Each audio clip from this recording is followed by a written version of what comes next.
Oi pessoal, espero que esteja tudo bem com vocês. A nossa aula de hoje é uma aula introdutória sobre classicismo. Agora nós finalizamos o quinhentismo, que foi um momento histórico aqui no Brasil, um momento inaugural na literatura do Brasil. Mas agora nós vamos entender o que estava acontecendo em outros lugares, o que estava acontecendo principalmente em Portugal, na literatura, que é esse movimento literário chamado classicismo. Hoje eu só vou postar essa aula sobre classicismo. Vocês podem fazer anotações no caderno, podem tirar dúvidas, podem me chamar lá no WhatsApp também, se quiserem tirar alguma dúvida específica. E a prof só postou a atividade de variação linguística, a recuperação, na verdade. Então, quem não tiver feito a avaliação ou quem não alcançou a nota, aproveita para ir lá e fazer essa atividade, certo? Então, vamos começar. Para entender o classicismo, a gente precisa relembrar alguns conceitos, principalmente do que veio antes desse período. Para relembrar, a nossa primeira escola literária que nós estudamos, foi o trovadorismo lá na Idade Média, com as cantigas, né? Com toda a questão dos trovadores. E depois disso, depois de um longo tempo, a gente teve a transição, que não é bem considerada uma escola literária, mas sim um momento de transição, que foi o humanismo, de deixar todo aquele teocentrismo para trás e começar a pensar mais no ser humano do que na igreja em si, que era algo muito forte lá no trovadorismo. Depois do humanismo, a gente teve um momento literário de transição, que seria o inaugural da literatura aqui no Brasil, chamado quinhentismo, que nós acabamos de ver. E então, enquanto isso, nesse movimento literário, na verdade, nesse momento literário aqui no Brasil, claro, havia outras produções literárias, outro tipo de produção sendo feita lá em Portugal, que veio decorrente da Idade Moderna, de todas as inovações artísticas que resultaram no Renascimento, que foi o classicismo já no século XVII, ali, entre século XVI e XVII, na verdade, mas o ápice foi no século XVII. Então, para entender um pouquinho o nosso contexto histórico ali no classicismo, a gente tem as grandes navegações que vão ser protagonistas em muitas histórias que vão ser escritas nesse período, claro que com um toque ficcional, um toque de ficção em muitos dos romances e dos poemas que vão ser escritos nesse período. Nós temos também algo muito forte, que foi a Reforma Protestante, a Reforma Luterana, como vocês preferirem, que vai ser também uma espécie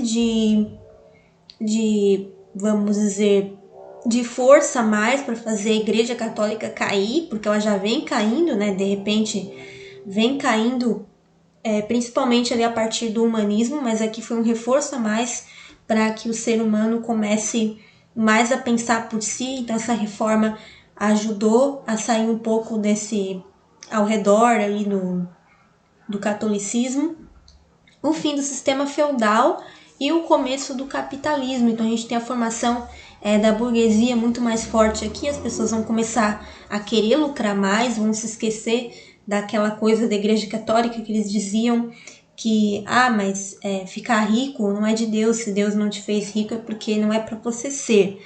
Então aqui nesse capitalismo, o ser humano vai pensar, poxa, eu primeiro, se Deus me criou, então eu tenho sim a possibilidade, tenho o direito de tentar ter uma vida melhor, e isso não é pecado e tá tudo bem.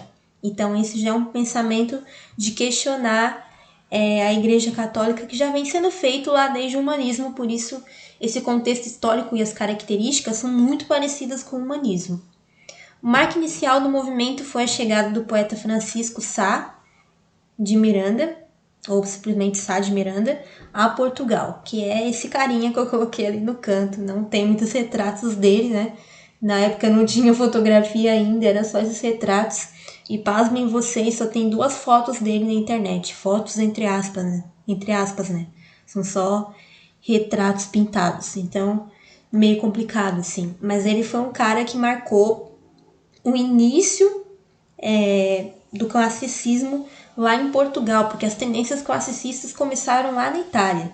Daí o que aconteceu? O Sá de Miranda viajou lá para a Itália e começou a perceber como as pessoas escreviam.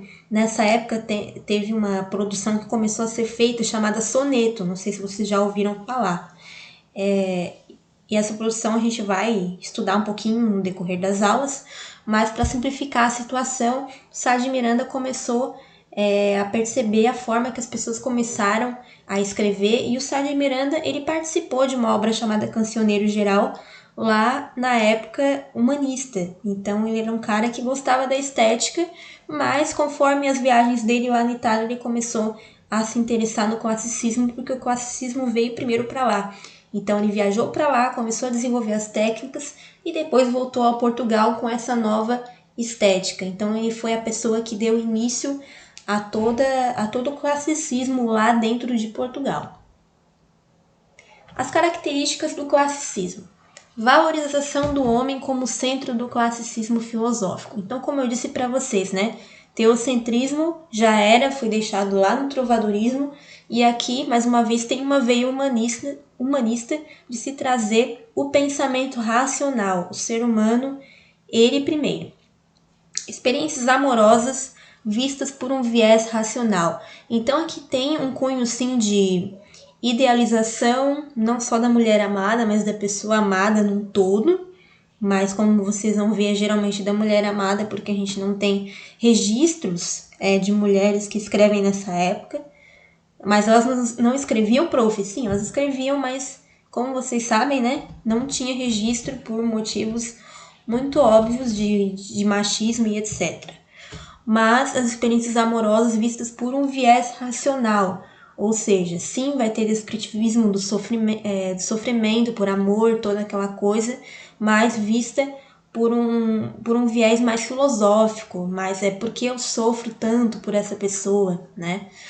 A busca por satisfação dos desejos humanos, o hedonismo, essa palavrinha estranha significa desejar numa forma filosófica, principalmente o desejo humano, principalmente no sentido de amor mesmo. Elementos da natureza personificados como deuses gregos, o amor, tempo, etc. Então aqui dentro do classicismo eles trazem muitos personagens, principalmente da mitologia grega, porque eles têm uma fixação, o próprio nome já diz, o clássico, trazer o clássico para dentro das leituras. Então a gente vai perceber isso principalmente em obras do Luís de Camões, depois a gente vai falar sobre ele. Uso de figuras de linguagem, principalmente paradoxo, antítese e personificação. Lembra que lá no começo do ano a gente teve aquelas aulinhas de figuras de linguagem? Então, se vocês não lembram, é hora de revisitar, porque lá no classicismo tem muito disso. Busca por equilíbrio e simetria. Então, o classicismo, gente, como é que eu vou dizer para vocês? O classicismo é aquela escola literária que tem fixação pela estética. Então, tudo tem que ser rimadinho, metrificado, bonitinho, principalmente nos poemas. No decorrer das aulas, a gente vai ver como os poemas do classicismo eram construídos. E era uma estética muito perfeccionista. Para vocês terem noção, só lá no romantismo, que é muito tempo depois, a gente ainda vai ter mais 2, 3 escolas literárias para ver, que vocês só vão ver o romantismo lá no segundo ano, só lá no romantismo a rima é abolida. Então aqui no classicismo é rima, é sílaba metrificada e tudo isso. Então aqui tem um lance estético muito grande. Então agora eu vou falar um pouquinho do Sá de Miranda. Como eu já disse para vocês, em 1521, Sá de Miranda viajou para a Itália, onde permaneceu durante 6 anos e entrou em contato com a grande efervescência intelectual do Renascimento, quando se apaixonou pelo Dolce Estilo Novo, que é o doce estilo novo, em tradução em português do italiano. Como eram denominados os novos conceitos de arte e o novo ideal de poesia. Quando Sá de Miranda regressa de sua viagem à Itália, levando para Portugal o decassílabo, o soneto, o terceto, a epístola, a elegia, a ode, a ecloga e a comédia clássica, dá início ao classicismo português. Então, todos esses tipos, decassílabos, sonetos, são formas de versos que vão ser construídos no decorrer do classicismo português.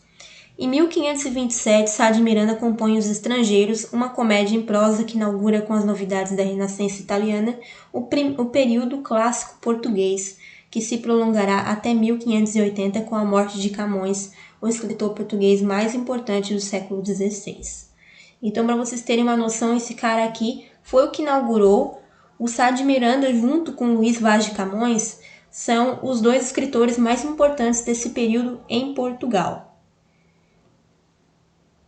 Depois nós temos o Luís Vaz de Camões, que nasceu em Lisboa em 1524 e morreu em 1580. Para vocês terem a noção da importância desse cara, 1580 foi quando acabou definitivamente, aos poucos, vamos dizer assim, porque as escolas elas não acabam de uma hora para outra, mas a estética do classicismo começou a morrer em 1580. Então o cara, ele é assim, ele fez história, ele escreveu vários livros nessa estética, e quando ele morre, a estética ela meio que acaba e tem fim nela mesma. Então, para vocês verem como esse cara, ele fez a diferença dentro do classicismo. Durante 17 anos ele esteve longe de Portugal. Em terras estrangeiras, seu soldado perdeu um olho em batalha e escreveu a sua obra-prima Os Lusíadas. Essa é a obra mais importante do classicismo. Publicada em 1572, 2 anos após o retorno do poeta ao seu país natal. O autor pertence ao classicismo português. Suas obras são marcadas por uma visão antropocêntrica. Seus poemas são compostos em versos regulares. No caso dos sonetos, o poeta utiliza também a medida nova, chamada decassílabo. Nas próximas aulas a gente vai entender um pouco do que é essa estética. Adepto ao neoplatonismo, sua poesia idealiza o amor e a mulher amada. Além disso, apresenta temática como o desconcerto do mundo e o sofrimento amoroso. Então, Luís Vaz de Camões ele tinha duas temáticas que eu digo que são muito fortes. Ele gostava principalmente de escrever obras como, por exemplo, os Lusíadas, que são poemas épicos, né, que a gente chama de epopeia também. São poemas épicos narrando desafios do descobrimento e também com um pouco de ficção ali na parte da mitologia grega, que a gente vai estudar um pouco isso também. E os sonetos, que são os poemas que estão em ativa na época, que são os de métrica fixa. Então, a gente vai dar uma olhadinha depois, no decorrer das aulas, em alguns desses sonetos, vai entender como são essas métricas. Não se preocupem, a gente não vai escrever nada nesse gênero. É terrível escrever assim, vocês não têm noção, porque você não se atenta tanto ao conteúdo, você se atenta à métrica, e é muito complicado. Mas a gente vai ler um pouquinho para entender. E também a obra dele, Os Lusíadas, que é bem importante conhecer um pouquinho, pelo menos. Certo, gente? Então é isso, bons estudos a todos, espero que tenha ficado bem clara essa estética. E o que não foi bem comentado aqui, que é a parte das obras, a gente vai desenvolvendo no decorrer das aulas. Bons estudos a todos!